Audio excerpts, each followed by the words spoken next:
Okay. So welcome everyone who's watching. And I said today, right, that I would bring Kyra Lykos on, and I did say it was going to be Facebook Live, and to my surprise, they don't have Facebook Live anymore, where you can do the live video. But I've got Kyra here, and this is a broadcast, and we'll be on Facebook, so I'm not fully lying to you. Kyra Lykos, tarot hmm reader. What else? Who else are you?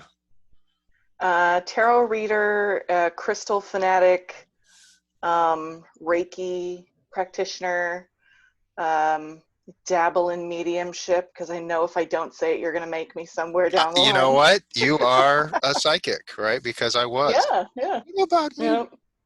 What about medium? Why do What I about do medium? that? Why do I do that? Because you are very good at pulling things out of people that they are uncomfortable with and making them deal with it. That's funny because I was just doing a shaman apex at in Sedona, and Mhm. one of the shaman, or my good friend now, Swokanum, he was wrestling with that notion of like the shaman, and it's like, Mhm. what type of shaman are you, right? It's like, it's like we hear like the word psychic, we hear the word um, medium, and it's just like, well, what kind of medium are you? And it's kind of filling in the details for ourselves, so that we're not in a place of just holding back fully, right? Yeah. It's like when people would ask me the kind of wizard that I am. They'd say, are you a white wizard? Are you a gray wizard? Or a dark wizard? And I'm like, no, I'm a wizard that adheres to the maxim, as above, so below. And one looks towards the divine to bring that light out into the world, and to be a healing wizard. So tell me about you, as far as what type of tarot reader are you? What type of medium are you? I would say that I am an intuitive tarot reader. I've been reading for 20, roughly 23, 24 years. Um, and I just can't get through a book tip to tail on what each of the cards means. But I have so much experience with them that I pretty much know them all. I would say I know them all. But Wait, what is that? I mean, just getting through a book through. What's the block, or what's that about? I think I'm very much a go, go, go kind of person, Hmm. right? Hmm. So um, for me, when I first got my deck, um, I was like, okay, so these were gifted to me. My first deck was gifted to me by a stranger, and so I was literally like, okay, what do I do with this? And my grandma owns an antique and bookstore, so I went in the back and found a book on tarot, and sitting up at the register, started kind of flipping through it, and I was like, okay, I'm going to be organized about this. The universe wanted me to have these. I'm going to be organized. And so I started like a little notebook, and you know each of the signs and their symbols and their elements, and was convinced that I was going to be able to do it that way. Hmm. And I'm going through the book and I'm just like, I'm never going to remember all of this. There's no way that I'm going to remember all of this. Right. And I think I just get so overwhelmed with the information, and my guides are just like, put the book down and pick up the cards. Just go. Just go. You've got this. Just go. So that's essentially where I'm at, is like, I'll sit with the book and kind of read the meanings, but after this long, I almost trust my gut more than I do someone else's book, if that Yeah. makes sense. Yeah. Absolutely. I do try to, though. Obviously, these days I use a lot of online sources, but I try to be a well-rounded reader, so I will go and look up other people's kind of, say they're like keywords for cards, and see what other people's views are. and try to see if I can incorporate that myself. One of the struggles that I had early on was the book that I was reading said that swords were fire and wands were air. And I was looking at the Hmm. cards and I'm like, that's not what I feel at all. And then like I just went with my gut that, you know, the swords were air and the wands were fire. And I've since heard, you know, it go back and forth depending on who you're talking to, how they feel about the elements when it comes to those two.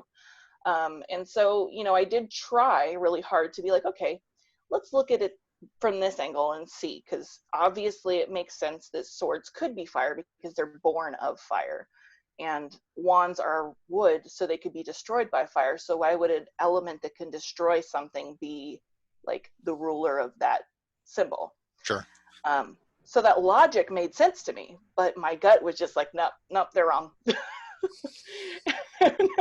Every time, at least for me personally reading, because, you know, especially reading intuitively and not by the book, as I call it, you know, the cards can have a completely different meaning from person to person, from reading to reading, depending on what they're surrounded by. So it really is, you know, it's such a personal thing that it's hard for me to just take what someone else has written and trust it wholeheartedly. I feel that the baptism by fire, right, where we have a passion for something, and it's like it calls to us, and where we want to like just dive in uh, before we have all of the facts and figures straight, all of the key words in place. Mm-hmm. Um, it's an ability to be able to sort it out as you go, and it's not brain surgery. What we do as a tarot reader, it's being open to human experience, to actually listening to what a person is saying, what the energy is saying, and then helping someone else make sense of it. And I know that you're the type of reader that is looking to benefit who it is that you're reading for. Absolutely. You're not just someone who's there to sound wise, right? No. That's a fringe penny, of sounding wise from it, but to not look to lord power over someone, but to be able to speak on their level so that they can get some stuff done in their life. If they feel that there's a blockage, if they're being held back in some way, where they can see that in themselves and say, okay, this is what I'm doing, and I can move through this. Um, so you started really young then. Were you like the person in school, the go-to Mm-hmm. person, where your friends would say, I've got a problem and I need Kyra to look at it. I need you to Yeah, solve it. it was definitely a thing. I didn't really like uh, come out of the broom closet, so to speak, until like high school, like freshman year. Nice. And I was in drama, and we used to sneak up to the costume loft, and I would do tarot readings in the costume loft. That's high school. I love that. And then that was like my first time doing it for people who weren't like like my one best friend I had read for, but that was really it as far as other people, and like my mom. But in high school, I really started kind of opening up more, and then once I got comfortable reading for my close friends, then I started charging for tarot on lunch hours. Were you So like taking kids lunch money for yeah, the readings? absolutely. Hmm. Oh, Yeah. I didn't beat them uh, up; they asked for it, right? So yeah, of it worked course. out. You're providing a service at that point. Yeah. Did you have to like, be cool around the school monitors, the people that were looking No, out for, the other kids? Were you like, oh, here they come, and you just like, we're not doing anything. no. All right, You back to it. know, no, it's like car game on. But no, I don't actually remember any teachers giving me any grief about it. Um, it just kind of became a thing, and it was usually people that were like friends of friends or my actual friends, and I wouldn't say that it was something that was a daily occurrence, but probably like at least once a week, I'd have somebody be like, "Hey, somebody told me you're like a fortune teller. Can you read my cards?" And I'd be like, "Oh, I don't know. Um, but no, it was really cool because it gave me the opportunity to read for a ton of different types of people. Yeah, Um, you know, and it really kind of showed me that we're all the same deep down, because I'd have, a couple of weeks where I'd have people from very different backgrounds, and the questions they were asking for were similar. The content that was coming up in the cards was similar, and it really just shows you how connected we are. absolutely. I like reading at any opportunity that I get, anywhere. And I've read in a lot of different places in the world, from Europe to Istanbul to the west coast of the U.S. And the common thread that runs through our humanity, there are areas that people are wanting to know, like how they can be like their best self in those areas of relationships, of their career, of when they're like standing in their own way of their own progress. It's like it's it's like my job, I feel, to let them know if they're being of help to themselves or if they're holding themselves back. And I think the good readings are ones that they activate something within the querent, the person who's asking the question, right? Where they will see their part in it in their own life and say, okay, I can do more of this to help me, get what it is that I want, that I'm moving towards. Um, what say you to that? I completely agree. That is what you were put here to do, for sure. Um, you definitely do have a way, like I said in the beginning, of pulling things out of people that are necessary, that they're hiding out of fear.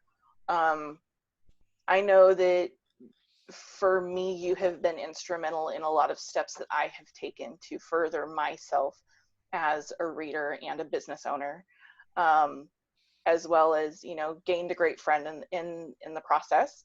And I always appreciate your wisdom. You always come at things from a very, it's like a surgeon. It's like you have to get in to figure out what you need to pull out, but once you're in there, you've got it figured out. You're very meticulous, but you ask the right questions, and you make people feel comfortable when they are confronting very conflicted and kind of personal sides to themselves. And I have to say that you definitely have a knack for that. I've Well, been thank in you. multiple of your classes, and have seen, at the end of class, people are usually kind of chit chatty, Yeah. and it's amazing to see what can be done in one of your classes. Um, I've seen a lot of people have things that really hit home, and I feel like they walk away a different person. Well, I appreciate that. I find that with classes, I was talking about this the other day with someone, that one can set up like a framework for a class, but they can't plan the whole class out. And when one becomes dedicated to being a teacher, to placing themselves in that role, it's about seeing who shows up for that, seeing who the students are, the people in the class. I would say, what I like doing is more facilitating than being that teacher who is just there to, you know, pass along information in a very like kind of cold manner or intellectual manner, where I stand up there and talk for 2 hours. It's not what I Yeah, do, and yeah, I don't enjoy it. What I enjoy is putting people in that circle where everyone can see each other, or they can relate, Yeah, as opposed to like the backs of heads, when you're in that classroom style and you're just looking at the backs of heads, and you're not able to see it in someone's eyes, what it is that they're going through, what they're processing. And and and when we do that, we're able to see ourselves better in someone else's journey, in if they're expressing a fear, or if they're expressing a knowing about themselves. And and and so I love that, what the people bring, what you have brought to others in these classes, in these workshops. um it's like you've activated like your own wisdom center Mhm. without being a know-it-all, or because I know that you know a lot about not just the tarot, but human nature, right? Yeah. And it's because you're a thoughtful person, and you see things, and you have the gift of being able to trust what you're feeling, what you're sensing about someone is is right on, as far as like what you can relate to people. um and you've been going down that road more too, right, as far as like the role of the teacher. Yeah, I've taught a couple of classes at KCPC, which is Kern County Pagan Circle. It's a local in Bakersfield, Hmm. uh, local discussion group at the Enchanted Cottage. And I've done a couple of different types of classes, but I've done a couple of tarot classes, as well as grounding and centering, and connecting with your guides. Hmm. So it's something that I think the one that was most profound for me, because in the discussion groups, I tried to be trying to give them facts that they can use. So I joked that if everybody took a shot when I said trust your gut, that we'd all be wasted by the end of the class. Well, that's a fun Um, class. yeah, right. Unfortunately, I left the ouzo at home, so um, but That's the it's hard stuff. My God, Uzo. They're not even talking like, beer shots or, no, no, we don't whoa, take shots of beer. That's a whoa. chug. But yeah, no. You know what? It's been a Um, while for me since you young kids, with your yeah, your partying ways. parties and shenanigans. But so for the tarot class, I did try to be very structured, because otherwise I am a chatty Cathy. So if I don't have structure when I'm teaching, and especially if, for my first couple of classes, I wanted to make sure I stayed on point, Yeah. because you know you only have so much time. So I was very very structured my first couple of classes, but it was very fun, and it was really rewarding for me to have people come up and be like, I never looked at things this way, because I would always give my opinion, as well as kind of the book version of things. Yeah. um, and tell people, like, if you're looking at a tarot card and your gut goes against what the book says, go with your gut first. It's that simple. I think people were so taught not to trust ourselves that some people kind of lose connection with spirit or their guides or the divine or whatever it is that you want to call it. But I think that especially when you're dealing with people on a soul level, and you're dealing with people on a psychological and emotional level, it's very important to trust your gut, because a book's not going to tell you what's going on with them. It's really important that you listen to yourself and you listen to your guides, if you have a relationship with your guides. Um, because they know more than you do. Like, I feel honestly like my gut knows more than my brains. So a Hmm. lot of Hmm. times for for a long time, I would hold back things when I was giving readings, because I was like, oh, what if I'm wrong? What if I'm wrong? And I'll never forget the exact reading where I quit doing that was not going to get into details, obviously, but it was, I said something and it was kind of like an image that I was seeing, and they were like, oh my God, how did you know that? And I was like, oh, okay, I guess I'll just keep doing this thing because it worked. Um, Yeah. and honestly, I haven't turned back since. Um, so with the classes I have taught some, I found I did a grounding centering class where I actually led a meditation off the cuff. I had not planned on doing that. But again, I trusted my guides and that's what they told me to do. So I Yeah. did. Yeah. And I had people coming up to me afterwards crying because they had like had some breakthrough during their meditation. And I was just like, okay. And it was very new territory for me, but it was so rewarding to know that I had helped someone um, navigate through something that they had blocked off. And that's how I feel every time I do a tarot reading. Um, you know, for me, it's about helping people. When I was younger, I wanted to be a psychologist because I wanted to help people. And the universe gave me tarot. And I honestly feel like it's just the spiritual way of being a psychologist. I think it's better. Yeah. Um, I have repeat clients that I see probably as frequently as they some people see a shrink, and you really get to know them on a deep level and get to help them through things that are difficult, that they feel alone. And that's one of the things I always tell my clients is you're never alone. You're never alone. If you have people in your life that are willing to help you through things, you're never alone. And if they're one of my clients, they're never alone, because I try to treat my clients like their family. Because if I do that, I know I'm not going to disrespect them in any way. I'm going to give them the whole hard truth.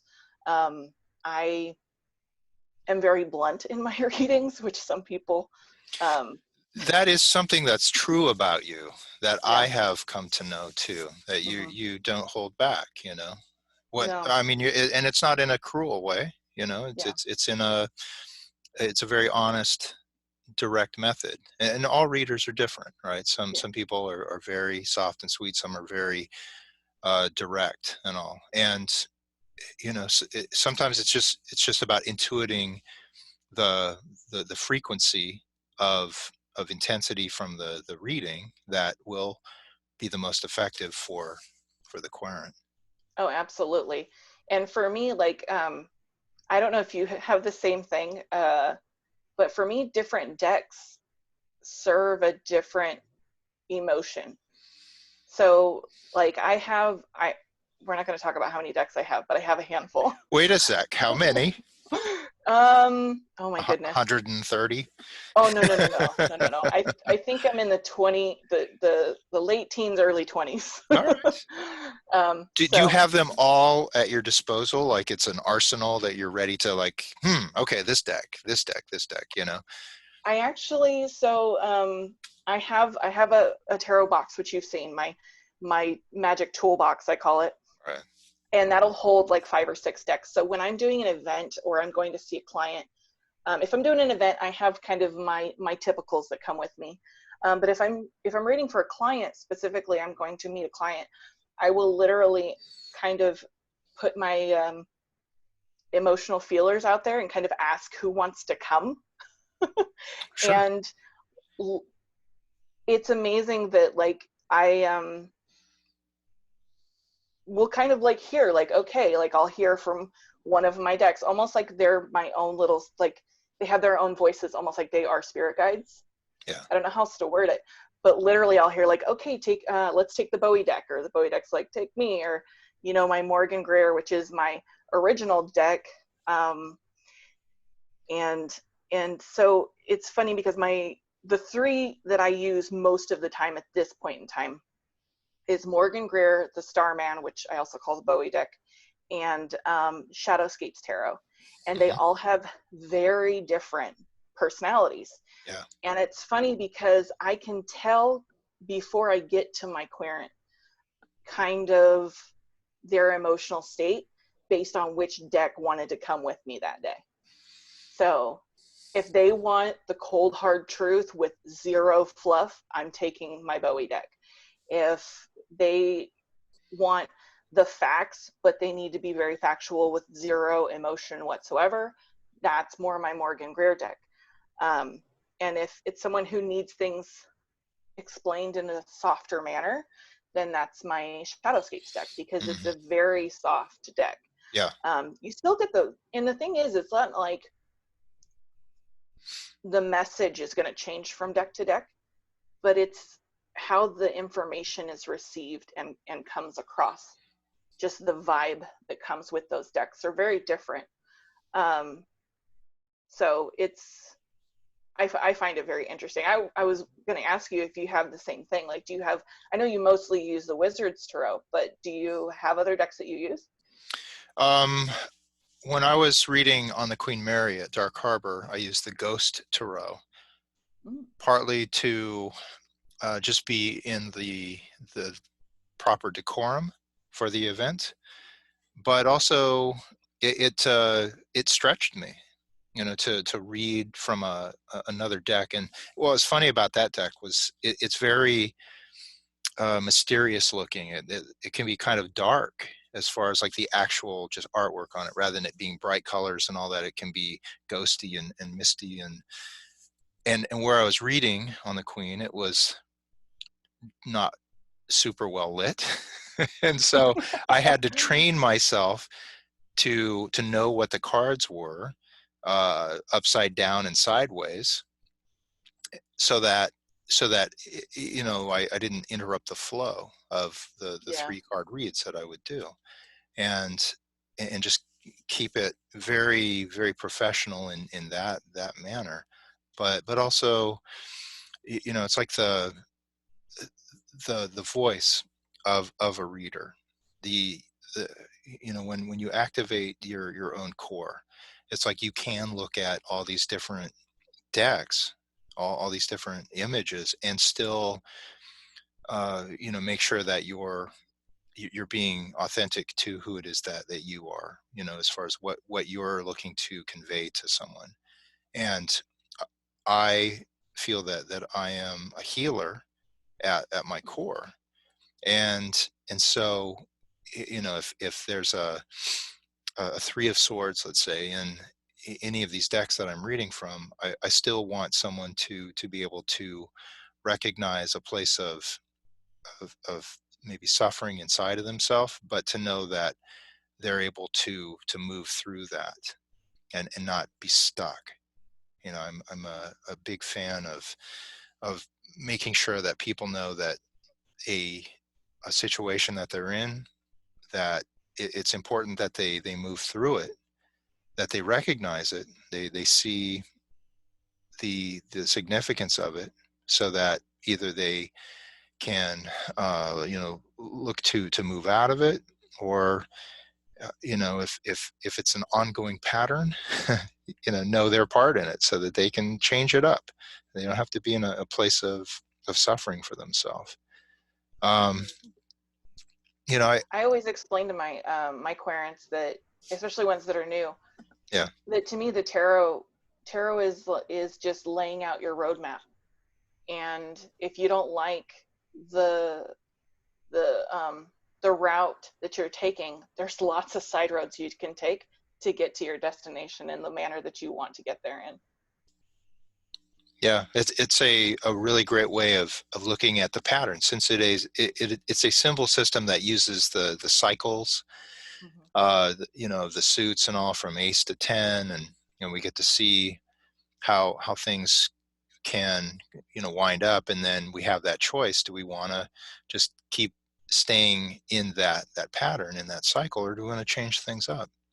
And it's like that kind of awareness is something that it can't be taught, but we can, as readers, we can plant those seeds of potential within someone. It's like that moment of what if. It's like, oh, what if I go this way instead of this way? What if Yeah. I were to see myself in this manner, as a communicator, someone who needs to speak out more to activate one's throat chakra. However you use like the Eastern, along with your readings. Um, what I was going to clarify with that aspect of, because I said something like, tarot readers have more fun than psychologists and all. There's the element of the mystical. Yeah. When we're using the cards, it's like we're not in a place of where the cards are like face up, and we're just choosing like an archetype, or it's a crapshoot, right? Hmm. It's like by chance, and and because of the many readings that you've done, that I've done, it's like we know that nothing is by chance. Yeah. And and when we're able to allow for our querent to be in on that, it creates this spiritual experience as well. And so one is activating their own relationship to the divine. And so it's not just an intellectual process. It's not just about going back into the past, reliving something, moving through it. That can be incredibly beneficial. I don't mean to knock that, but one of the benefits of tarot is having the spiritual connection open up, and to know that you're not alone. You can see it. You can see it in with the experience that's created with the cards. And one thing that is difficult to teach is trust. Hmm. It has to be experienced. Oh yeah. And and and it's like when we're in classes, when we're doing classes, either in them or facilitating them, it's about creating those experiences where people can see their own trust like come together with what happens in the class. And that's like, I mean, that's really powerful for me. I really enjoy that aspect. Yeah, absolutely. And one of the things that I found, because especially, I try not to speak up too much in your classes and give other people time, because that's it's not the Kira show. Um, so you know, there's What? times It's where not? I know, um, I'll hear something or I'll feel something, or I'm ready, man. I'm ready to pounce with the details that I've been given, Yeah. and someone else will raise their hand, and I'm like, oh, okay, let's see, and they get the exact same thing that I do, and again, I think that just shows the connectivity, and that people aren't alone, and that we're all writing the same information. It's just whether you're open to receive it or not. And you know, I don't know about you, but 8 times out of 10, when a querent comes to me, all my reading does is verify what they had already thought. And I think that not only reassures them that they're on the right path, but I think that also reassures them that they are not alone. I Yeah. know that I keep repeating that phrase, but to me that's so important. um, that feeling of community and togetherness, and just connectivity with other people on a level that isn't, you know, just people hanging out in a room, not alone. Like, you're spiritually, your soul is not alone. Um, and these days, that's even more important. Um, It's what's hurting my soul the most is that feeling yeah, of community, of being in the live room, right? yeah, But this is also an opportunity to have the expansion of one's digital self as well, right? Because yeah. this will go out into the world. And you know it's like you can only be in your physical sense, in one place at one time. But the digital self, Oh yeah. it can really go out there. And again, that message of creating healing and harmony in the world, Hmm. that is like, it's always an important lesson. It's always important for people to find how they can be their most harmonious self. how they can be their most healthy self, how they can express themselves in healthy ways. Where can people reach you? You can Kyra? reach me on Instagram at wise.wolf.tarot. Facebook, if you search Wise Wolf Tarot, I will pop up as Kyra Lykos with Wise Wolf Tarot. And also, just to kind of self-promote a little bit, What? No, I've also please, please. I've also started a podcast called Out of the Broom Closet, and you can find that on iTunes, Spotify, Stitcher, um, lots of places. And you can follow us on Instagram at Out of the Broom Closet with periods between each word as well. So Out of the Broom Closet. And what yeah. topics are you tackling there? Well, the main kind of goes with my theme today of you are not alone. It's literally the what made me want to do it was coming across someone's story and realizing that our stories are all very similar for people who had to keep things quiet about um, their paganism, as well as other aspects of life. People who are um, gay or trans, anything that's kind of secretive that you feel that you could be judged on. Hmm. And so I wanted a place where people could tell their coming out stories Hmm. so that people would know that when they're facing these issues and these circumstances with negativity in their life, that people have been there before and they don't have to walk through it alone. They can take the hands of the people who have walked before them and proceed with strength and confidence.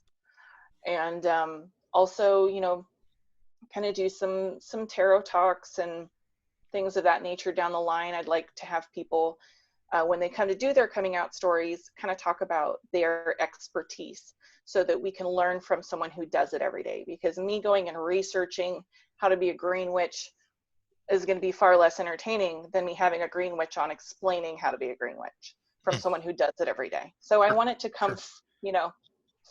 from the source. So that's kind of the point of that right now.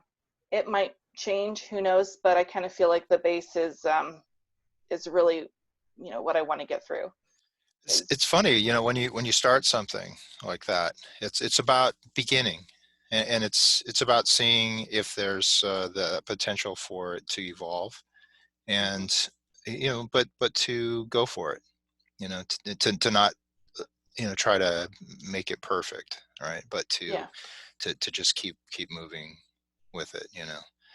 So yeah, absolutely. I love that. I love that. So Out of the Broom Closet, and so go to your Instagram, which is Wise Wolf Tarot with a period in between each, Wise period Wolf period Tarot. Mm-hmm. And thank you for taking the time out today, and much love to you, Absolutely. Thank you for having me. I Kyra feel honored. Lykos. Absolutely. Thank And you. and we will talk again soon, Oh, I'm sure. on Instagram, on Facebook, on Zoom. All the Because places. why? Because we're all stuck in our homes, right? Yeah, At this time. right. Yeah. And it's funny because being farther away can sometimes bring people together. So who knows? It's an opportunity, right, to stay connected, because it's important that we stay connected, and that we don't lose our humanity. Yeah, an aside, it's like, just being in the grocery store, where there's these markers that are 6 feet apart, right, when you're checking out, and it's about how we can start to get paranoid about people, and it's like where we question people's motives, and if they're like 5 feet, because we can measure it now, if they're like 5 feet away, as hey, you're in my space, it's like we can Yeah. we can start to get a little, you know freaky, Mm-hmm. and it's important to have the bigger picture in mind as we move through uncharted territory, that we don't lose our best selves in it. So anyway, thank you. Thank you. Thank you. All right. It was great chatting with you. Yeah, it's always great talking to you, Kyra. All right. Love to you. Bye.